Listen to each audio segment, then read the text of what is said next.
Hi friends, ഞാൻ നമ്മുടെ nostalgia വിഭവമായ മാങ്ങാത്തര ഉണ്ടാക്കാനായിട്ട് ശ്രമിക്കുകയാണ്. യൂട്യൂബ് വീഡിയോസിൽ കാണുന്നത് പോലെ തഴപ്പായി എൻ്റെ കൈവശമില്ല. ഞാനത് പ്ലേറ്റിൽ വെച്ച് ഉണക്കി നോക്കാൻ പോവുകയാണ്. ആദ്യം മാങ്ങ തൊലി ചെത്തി പുളി അത് മിക്സിയിലടിച്ച് വേണം പ്ലേറ്റിൽ നിരത്താൻ.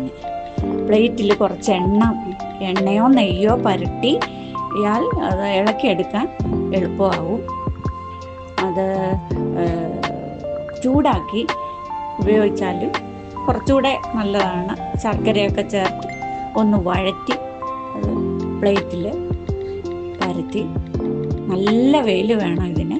നല്ല വെയിലത്ത് ഉണക്കി സൂക്ഷിച്ചാൽ 2 വർഷം വരെ കേടാകാതെ ഇരിക്കും. കുട്ടികൾക്ക് പീസാക്കി നല്ല ഇഷ്ടമായിട്ട് കഴിക്കും. മഴക്കാലത്തൊക്കെ കൊടുക്കാം.